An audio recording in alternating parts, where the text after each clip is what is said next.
Well, welcome to a new edition of Matt's Mates, and I've got one of my mates, Cheryl, from Rosarito in Mexico, and her new, well, not, I guess it's not new anymore, but her husband, Francisco.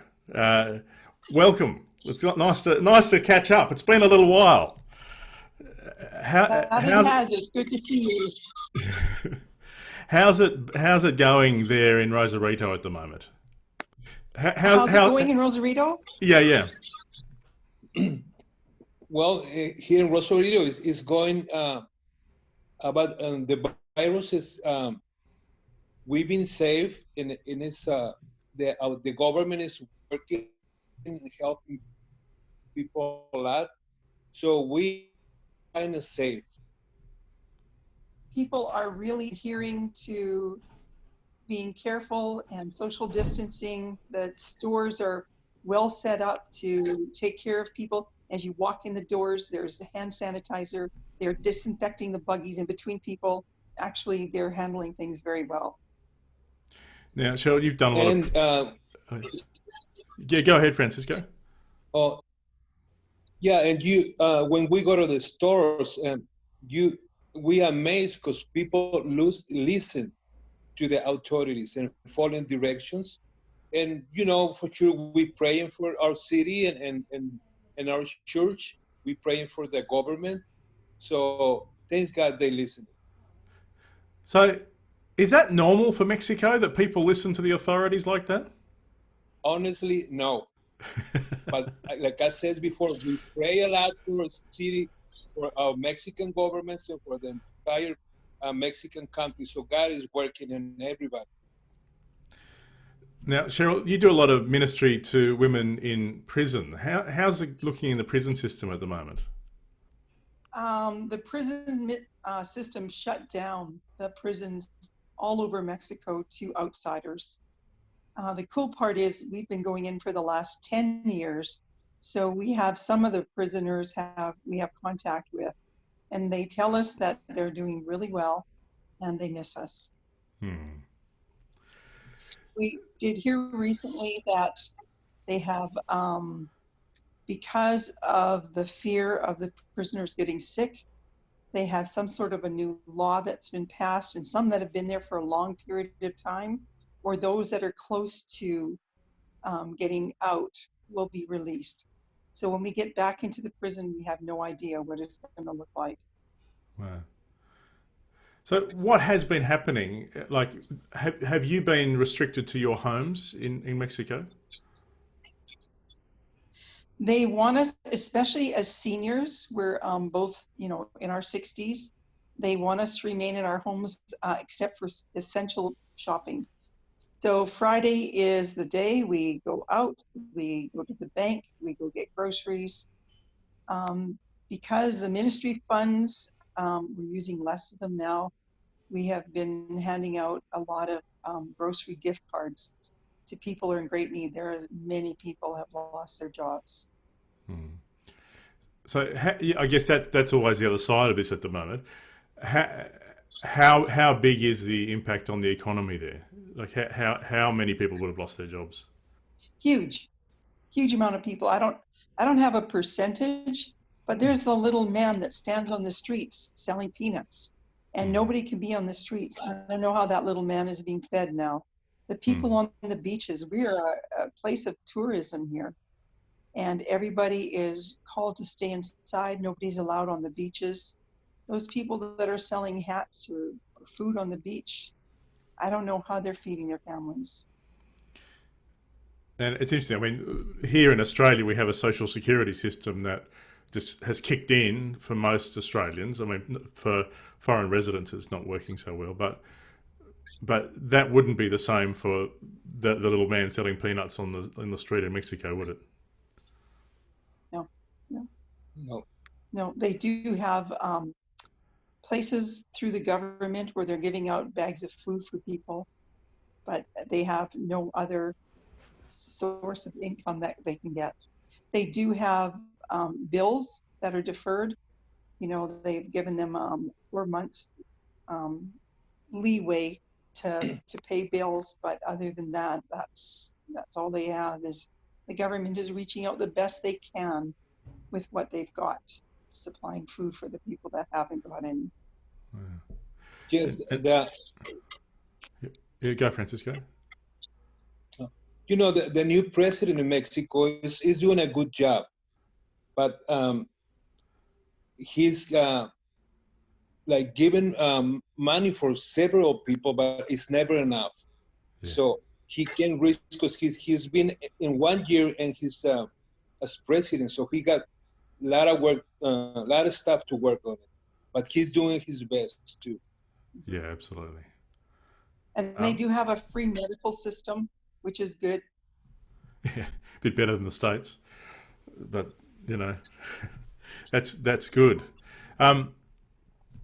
So tell us, how are the churches responding to this moment? Are people allowed to gather in church, or are the churches being restricted?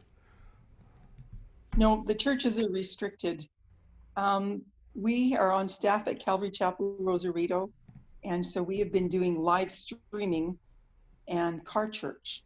Car church is like similar to a drive-in theater. On Sunday mornings, there's a 9 o'clock and 11 o'clock service. The first one they did was for Easter, and it was such a hit. People are social distancing because they're not touching each other. They have a big stage, and we're doing service that way. This coming Sunday, we continue doing it until the coronavirus is finished. That's fantastic. So how many people turn up at car church? I can't imagine it. 150.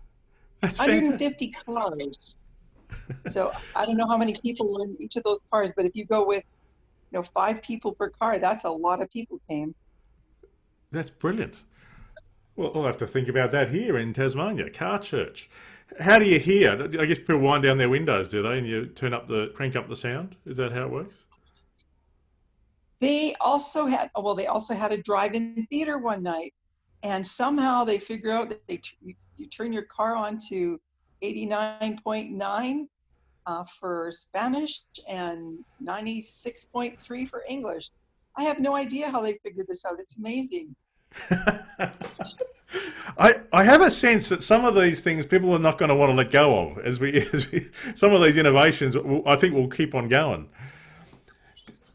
Do you have a sense of what God's doing in the church in Mexico? Is there things that you can see sort of bubbling up to the surface in what God's doing at the moment?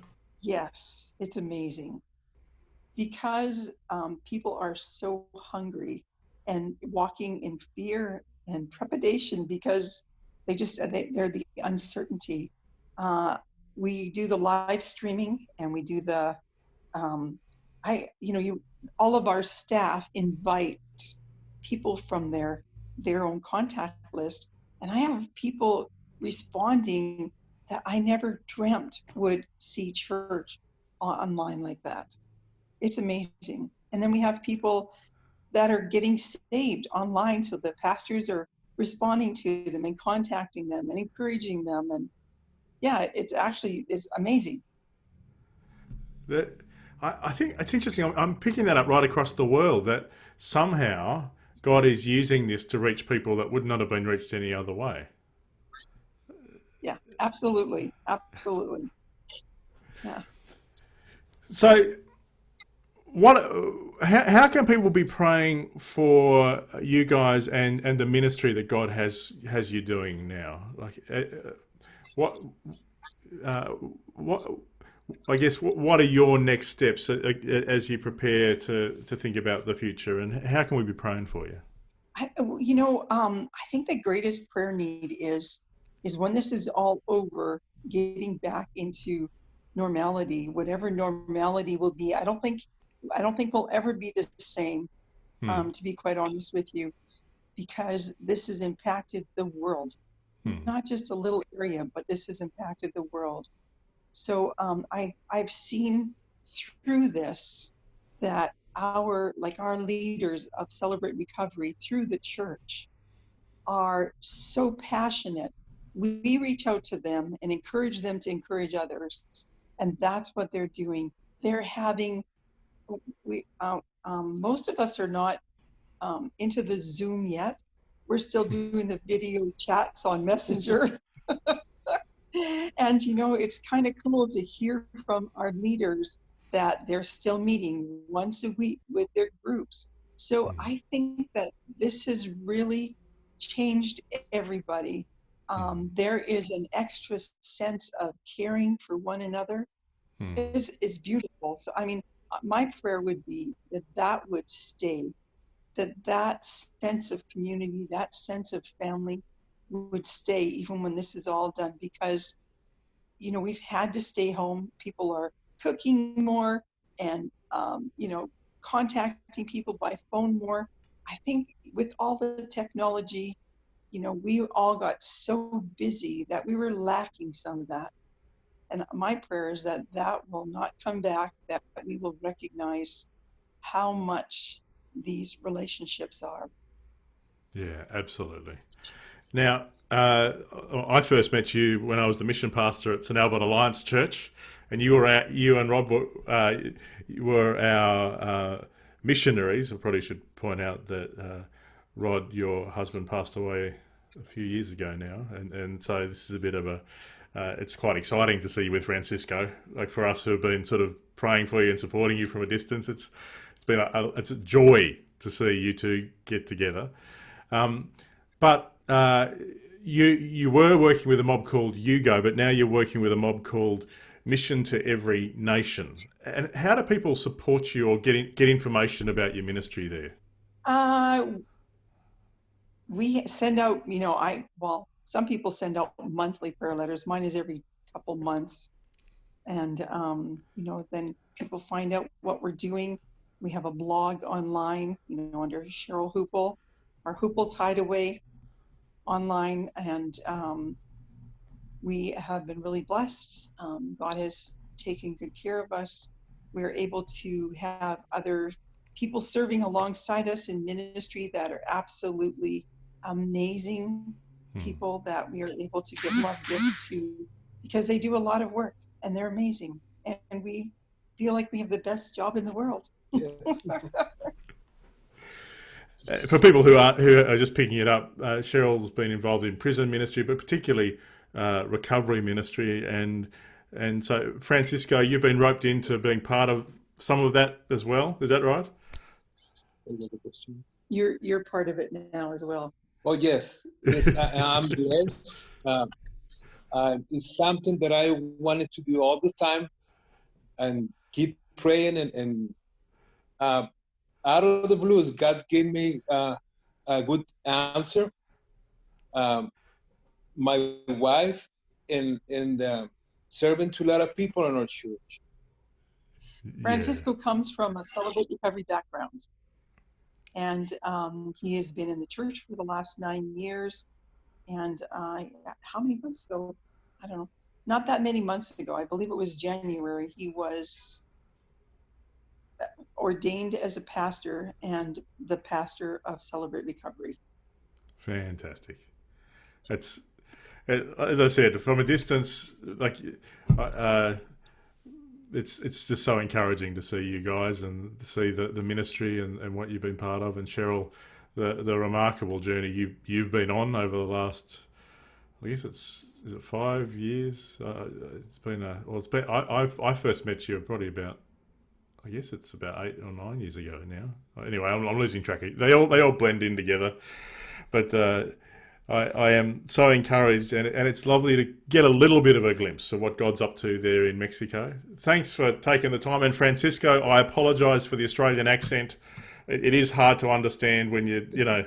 Cheryl had to get used to it for a bit, and it's lovely to meet you, Francisco, and it's good to catch up again, Cheryl. Well, it's great to chat. Nice to meet you, Pastor.